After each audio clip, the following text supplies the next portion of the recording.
Hello guys, welcome back to my channel. இந்த வீடியோவில் கோதுமையில் எப்படி கேக் செய்யறதுன்னு பார்க்கலாம். டேஸ்ட் ரொம்பவே சூப்பராக ஸ்பான்ச்சியாக வந்துருந்தது. ஃபஸ்ட்டு இதுக்கு தேவையான இன்க்ரீடியன்ட்ஸ் என்னென்னு பார்த்துடலாம். ஒரு 5 இன்க்ரீடியன்ட் இருந்தால் போதும், சூப்பரான கேக் வீட்டிலே ரெடி பண்ணிடலாம். ஃபஸ்ட்டு நான் என்ன எடுத்திருக்கேன்னா, பேக்கிங் சோடா, ஆப்ப சோடான்னு சொல்லுவாங்க. இது வந்து சூப்பர் மார்க்கெட், மளிகை கடை எல்லா கடையிலையும் கிடைக்கும். அதுக்கப்புறமா ப்ரௌன் சுகர் எடுத்திருக்கேன், நாட்டு சக்கரை, அதுக்கப்புறமா வெண்ணிலா எசன்ஸ் எடுத்திருக்கேன். வெண்ணிலா தான் இருக்கணும்னு இல்லை, பைனாப்பிள், எந்த ஃப்ளேவர் உங்களுக்கு பிடிக்குதோ அதை எடுத்துக்கலாம். நான் வெண்ணிலா வச்சதுனால இது எடுத்திருக்கேன். அதுக்கப்புறம் நெய், கொஞ்சமாக கோதுமை மாவு, இவ்வளோ தான் இன்க்ரீடியண்ட்டே. இதுக்கப்புறம் எப்படி செய்யறதுன்னு பார்க்கலாம். ஃபஸ்ட்டு ஒரு மிக்சிங் பவுல் எடுத்துக்கலாம், கொஞ்சம் பெரிய பாத்திரமா. அதுக்கப்புறமா நான் மீடியம் சைஸ் ஸ்பூன் ஒன்று எடுத்திருக்கேன். இதில் ஒரு 5 ஸ்பூனு ஃப்ரெஷ்ஷான தயிர் எடுத்திருக்கேன், புளிப்பு இல்லாதது. அதுக்கப்புறம் இது வந்து ஒரு 1/4 கிலோ பவுலு. இதில் வந்து 3/4 கப்பு ப்ரௌன் சுகர் எடுத்திருக்கேன். நாட்டு சக்கரை தான் எடுக்கணும்னு இல்லை, வெல்லம், கருப்பட்டி, ஒயிட் சுகர் எது வேணாலும் எடுத்துக்கலாம். நாட்டு சக்கரை எடுத்தால் டேஸ்ட் நல்லாயிருக்கும், இனிப்பும் அதிகம் இருக்காது, அதுக்காக இது எடுத்திருக்கேன். அதுக்கப்புறம் நெய் வந்து ஒரு 2.5 ஸ்பூன் எடுத்திருக்கேன். நெய் தானே எடுக்கணும்னு இல்லை, பட்டர் கூட இருந்தால் காய்ச்சி ஊற்றிக்கலாம். பட்டரும் இல்லை, நெய்யும் இல்லைன்னா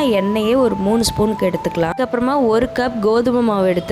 1 கப் கோதுமை மாவுக்கு 3/4 கப்பு ப்ரௌன் சுகர் கரெக்டாக இருக்கும். அதுக்கு மேலே போட்டாலும் ஸ்வீட்னஸ் அதிகமாக ஆகிடும். இப்போ இந்த கோதுமை மாவை நல்லா சலிச்சு சேர்த்துக்கலாம், கட்டி இல்லாமல். குட்டி குட்டி கட்டி இருந்தால் நம்ம கிண்டும் போது ஒரு மாதிரி குட்டி குட்டி பால் மாதிரி கிடக்கும். அதனால் நல்லா சலிச்சுட்டு பவுடர் மாதிரி எடுத்துக்கலாம். இப்போ நான் வந்து 1 கப் கோதுமை மாவு எடுத்துருக்கறனால இந்த ரேஷியோ. இப்போ நீங்கள் 2 கப் கோதுமை மாவு எடுத்துருக்கீங்கன்னா அப்படியே எல்லாத்தையும் டபுள் பண்ணிக்கணும். இது நல்லா சலிச்சு ஆட் பண்ணிடணும். அதுக்கப்புறமா ஒரு 3/4 ஸ்பூன் பேக்கிங் சோடா எடுத்திருக்கேன். ஆப்ப சோடா கடைகளில் கிடைக்கும், மளிகை கடை, சூப்பர் மார்க்கெட் எல்லாத்துலேயும். அதுக்கப்புறமா காய்ச்சின பால் 1/4 கப்பு எடுத்திருக்கேன். 1 கப்பு, அதுக்கப்புறம் 1/4 கப்பு, கொஞ்சம் கொஞ்சமாக சேர்த்து கிண்டிக்கலாம். பேட்டர் வந்து கொஞ்சம் கெட்டியாக பிசைகிற மாதிரி தான் கிண்டணும். ஓரியோக்கெலாம் கொஞ்சம் தண்ணியாக இருந்தாலுமே நல்லாயிருக்கும். இது வந்து கொஞ்சம் டைட்டாக இருந்தால் தான் கேக் நல்லா ஸ்பான்ச்சியாக வரும். இப்போ கொஞ்சம் கொஞ்சமாக பால் ஆட் பண்ணி நல்லா கலந்து விட்டுறலாம்.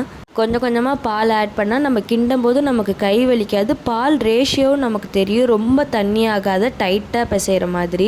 ரொம்ப தண்ணி ஆகிட்டாலும் அதுக்கப்புறம் நம்ம எல்லாமே இன்னொரு வாட்டி ஆட் பண்ணுற மாதிரி இருக்கும். அதனால கொஞ்சம் கொஞ்சமாக பால் ஊற்றி நல்லா சாஃப்டாக பிசைஞ்சிக்கலாம். அடுத்து எல்லா பாலும் லாஸ்ட்டாக ஆட் பண்ணிவிட்டு நல்லா பீட் பண்ணி எடுத்துக்கணும். நல்லா பீட் பண்ண அந்த பபுள் மாதிரி குட்டி குட்டியாக ஒரு பேக்கிங் சோடா போட்டது, அதனால நல்லா அடித்து எடுத்துக்கணும். ஒரு ஸ்டேஜுக்கு மேலே நல்லா பீட் பண்ணிகிட்டே இருந்தோம்னா இந்த மாதிரி சாஃப்ட் கன்சிஸ்டன்சி வந்துடும். இந்த டைமில் ஒரு 3/4 ஸ்பூன் இல்லைனா 1/2 ஸ்பூன் வந்து வெண்ணிலா எசன்ஸ் ஊற்றிருக்கேன். வெண்ணிலா எசன்ஸ் தான் ஊற்றணும்னு இல்லை, உங்களுக்கு எந்த ஃப்ளேவர் பிடிச்சிருக்கோ அதை ஆட் பண்ணிக்கலாம். பைனாப்பிள் ஃப்ளேவர் இருக்குது, ஸ்ட்ராபெரி ஃப்ளேவர் இருக்குது, எந்த ஃப்ளேவர் வேணாலும் எடுத்துக்கலாம். வெண்ணிலா எசன்ஸ் ஊற்றினோம்னா ஸ்மெல்லு கொஞ்சம் நல்லாயிருக்கும், கடையில் வாங்குற கேக் மாதிரியே. குழந்தைங்களுக்கும் ரொம்ப பிடிக்கும் வெண்ணிலா எசன்ஸ்னால், அதனால் இந்த ஃப்ளேவரே கிடைச்சா எடுத்துக்கோங்க. பீட் பண்ணிகிட்டே இருக்கும்போது நல்லா உத்து பார்த்தா தெரியும், குட்டி குட்டியாக பபுள் மாதிரி ஃபார்ம் ஆகும். அந்த பபுள் ஃபார்ம் ஆகாமல் இருக்கிறதுக்கு நல்லா அடித்து பீட் பண்ணிகிட்டே இருக்கணும். ஒரு 5 மினிட்ஸ் பீட் பண்ணிகிட்டே இருந்தோம்னா அது போயிடும். நெக்ஸ்ட் நான் வந்து ஒரு ஃப்ளாட்டான பவுல் தான் எடுத்திருக்கேன். என்கிட்ட பேக்கிங் ட்ரேலாம் கிடையாது, நான் ஓவன்லேயே செய்யலை, குக்கரில் தான் செய்ய போகிறேன். அதனால் ஒரு ஃப்ளாட்டான பவுல் எடுத்துகிட்டு அதில் சுற்றி நெய் அப்ளை பண்ணிக்கலாம். எல்லா சைடுமே நெய் நல்லா சுற்றி அப்ளை பண்ணிக்கலாம். கேக் நல்லா பஃப்னு உப்பி வரும். அந்த டைமில் வந்து சைடில் நெய் இருந்தால் நமக்கு எடுக்கிறதுக்கு ஈஸியாக இருக்கும். நெய் இல்லைன்னா பட்டர் கூட சேர்த்துக்கலாம். பட்டர், நெய் ரெண்டுமே இல்லைன்னா மைதா மாவு இருந்தாலும் அதையும் ஃபுல்லாக ஸ்ப்ரெட் பண்ணி விட்டுக்கலாம். நெய் அப்ளை பண்ணதுக்கப்புறமா நான் வந்து பட்டர் ஷீட் எடுத்து ஃபுல்லாக கவர் பண்ண மாதிரி போட்டுக்கிறேன். பட்டர் ஷீட் இல்லைன்னா நெய் அப்ளை பண்ண இடத்துல லைட்டாக கோதுமை மாவு ஸ்ப்ரெட் பண்ணி விட்டு ஃபுல்லாக தடவி விட்டுருங்க, சைடில் ஒட்டாமல் வந்துடும். பட்டர் ஷீட் இல்லைன்னா நமக்கு கேக் திரும்ப ஆறி எடுக்கும்போது சைட்லலாம் ஒட்டி வரம்பெல்லாம் ஒரு மாதிரியாக இருக்கும். பட்டர் ஷீட் போட்டு எடுத்தோம்னா பேப்பர்லேருந்து டக்குன்னு கீழே விழுந்துடும், எடுக்கிறதுக்கும் நமக்கு ஈஸியாக இருக்க மாதிரி இருக்கும். அதுக்கப்புறமா இப்போ நம்ம ரெடி பண்ணி வச்சுருக்க பேட்டர் எல்லாத்தையும் அந்த பேனில் சேர்த்துட்டு நல்லா 2-3 வாட்டி தட்டி விட்டுட்டோம்னா ஏர் பபிள்ஸ் இருந்தால் அதெல்லாம் வெளியே போயிடும். இப்போ ஒரு குக்கரில் கொஞ்சமாக தண்ணி வச்சுருக்கேன். அதில் இந்த மாதிரி ஸ்டாண்ட் 2 வச்சுட்டு தண்ணி படாத மேல் பக்கமாக வச்சிடணும். குக்கரில் தான் வைக்கணும்னு இல்லை, இட்லி பாத்திரத்தில் கூட வைக்கலாம். இட்லி பாத்திரத்தில் அடியில் கொஞ்சமாக தண்ணி வச்சுட்டு ஸ்டீமர் பிளேட் மேலே இந்த மிக்சிங் பவுலை வச்சுட்டு அதுக்கு மேலே ஒரு தட்டு போட்டு க்ளோஸ் பண்ணி அதுக்கப்புறமா இட்லி பாத்திரத்தை க்ளோஸ் பண்ணிடணும். குக்கரில் வச்சாலும் அதே ப்ராசஸ் தான். அடியில் தண்ணி வச்சு 2 ஸ்டாண்ட் வச்சு மேலே அந்த மிக்சிங் பவுலை வச்சிடணும். அப்படி இல்லைன்னா ஸ்டீமர் பிளேட் இருந்தாலும் அது குக்கருக்குள்ளே வச்சு அது மேலே கூட வைக்கலாம். எதுவுமே இல்லைனாலும் பரவாயில்ல, குக்கரில் தண்ணி வச்சுட்டு அடியில் ஒரு பாத்திரத்தை கமுத்து போட்டு சின்ன கப்பு மாதிரி இருக்க பாத்திரத்தை கமுத்திட்டு அது மேலே இந்த மிக்சிங் பேட்டர் வச்சு அது மேலே தட்டு போட்டு மூடி குக்கரை க்ளோஸ் பண்ணிடணும். விசில் போடக்கூடாது. ஒரு 30 to 45 மினிட்ஸ் லோ ஃப்ளேம்லேயே வேகணும். அப்போ தான் உள்ளே இருக்க கேக் நல்லா வெந்திருக்கும். மேலே வெந்த மாதிரி தெரியும், உள்ளே வெந்திருக்காது. லோ ஃப்ளேம்லேயே வெந்தால் ரெடி ஆகிடும். இப்போ நான் ஒரு 45லேருந்து 50 மினிட்ஸ் ஸ்லோ ஃப்ளேம்லேயே வச்சுருந்தேன். சூப்பராக ரெடி ஆகிடுச்சு. ஒரு டூத் பிக் இல்லைன்னா சின்ன கத்தி வச்சு டிப் பண்ணி பாருங்கள், ஒட்டாமல் வந்தால் சூப்பராக ரெடி ஆகிடுச்சின்னு அர்த்தம். கேக் ரெடி ஆனதுக்கப்புறமா ஒரு 10 மினிட்ஸ் அதை ஆற விட்டுறலாம். சைட்லேயே நான் என்ன ரெடி பண்ணிட்டு இருந்தேன்னா டைரி மில்க் சில்க் சாக்லேட் வீட்டில் இருந்தது. இது வந்து கோட்டிங்காக டபுள் பாயிலிங் மெத்தடில் மெல்ட் பண்ணி வச்சுருக்கேன், கொஞ்சமாக பால் ஆட் பண்ணி. இப்போ கேக் ஆறுனதுக்கப்புறம் பொறுமையாக அதை கமுத்து போட்டு உள்ளே இருக்க பட்டர் ஷீட்டை பொறுமையாக எடுத்தோம்னா சூப்பராக ஸ்பாஞ்சியாக வெளியே வரும்.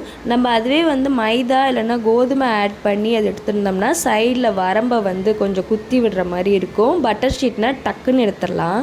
இப்போ கேக் வந்து சாஃப்டாக சூப்பராக ரெடி ஆகிடுச்சு. நம்ம வீட்டுக்கு தான் சாப்பிட போகிறோம் அப்படின்னா இதோடய விட்டுடலாம். நான் வந்து பர்த்டேக்காக ரெடி பண்ணதுனால கொஞ்சமாக அதை டெக்கரேட் பண்ணியிருக்கேன். மேலே இருக்க லேயரை லைட்டாக கட் பண்ணி எடுத்துகிட்டு நம்ம மெல்ட் பண்ணி வச்சுருக்க டைரி மில்க் சில்க்கு அதில் அப்ளை பண்ணிடணும். சாக்லேட் கோட்டிங் அப்ளை பண்ணும்போது மேலே வந்து கொஞ்சம் கெட்டியாக ரெடி பண்ணி வச்சுருந்தோன்னா நமக்கு ஒழுகாத டைட்டாக கொஞ்சம் அப்படியே பிடிக்கிற மாதிரி இருக்கும். ரொம்ப தண்ணியாக மெல்ட் பண்ணி வச்சுருந்தோம்னா சைட்லெல்லாம் ஒழுகிற மாதிரி இருக்கும். அதனால் மெல்ட் பண்ணும்போது கொஞ்சம் டைட்டாக மெல்ட் பண்ணுங்கள்.